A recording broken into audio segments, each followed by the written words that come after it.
Today I will introduce you parts of speech.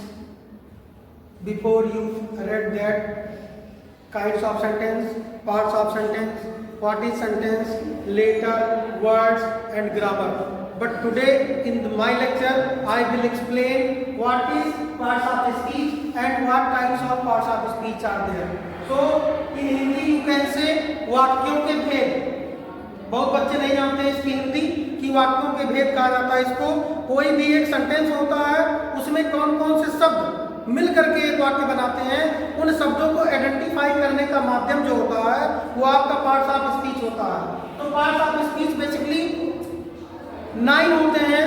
उन 9 parts of speech को हमको identify करना है. जैसे एक एग्जांपल की मैं बात बता दूं. जैसे लिखा हुआ है Ram is going to city by bus. तो इस वाक्य में बहुत तरीके के शब्द हैं. इस वाक्य में बहुत तरीके के शब्द हैं.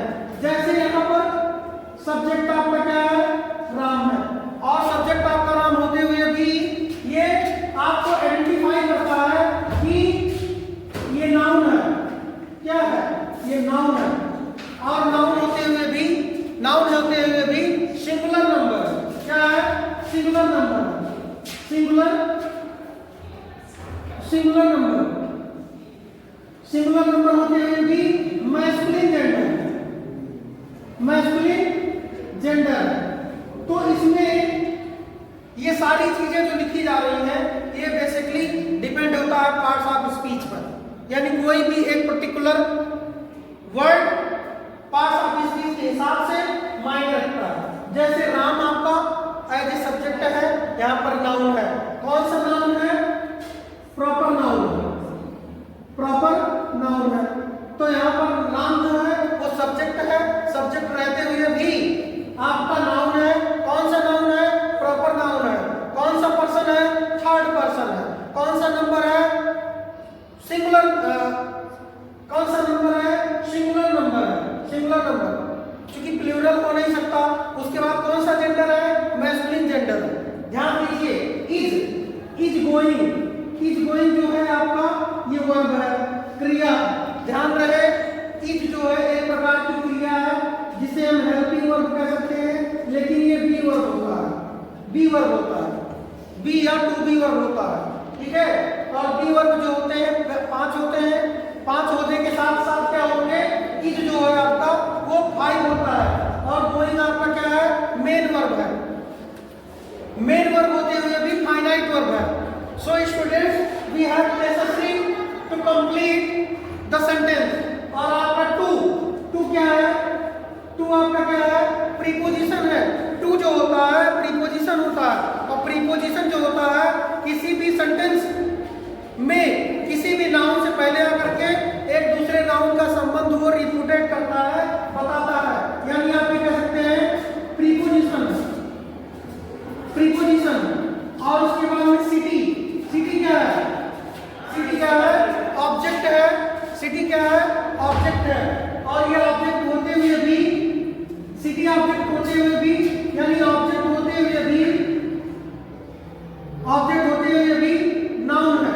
ध्यान रहे कौन सा नाउन है, कॉमन नाउन है. कौन सा नाउन है, कॉमन नाउन है. बाई जो होता है आपका प्रीपोजिशन होता है. और बस आपका क्या होता है, नाउन होता है. ध्यान रहे पार्ट्स ऑफ स्पीच का अपना खुद का एक रोल होता है जिसके द्वारा किसी भी सेंटेंस का क्रिएशन हम उसके नेसेसरी ऑब्जेक्ट के हिसाब से कर सकते हैं. नंबर 1, अब इसके पार्ट्स ऑफ स्पीच में आते हैं noun. So first word is noun and second is pronoun होता है. और थर्ड क्या होता है, एडजेक्टिव होता है. क्या होता है, एडजेक्टिव होता है. और fourth is verb and fifth is adverb. क्या होता है, एडवर्ब. और 6 इज प्रीपोजिशन. क्या होता है, प्रीपोजिशन. एंड 7 सेवन क्या होता है? Conjunction, CONJUNCTION, conjunction. और आठवां क्या होगा आपका? Interjection, interjection.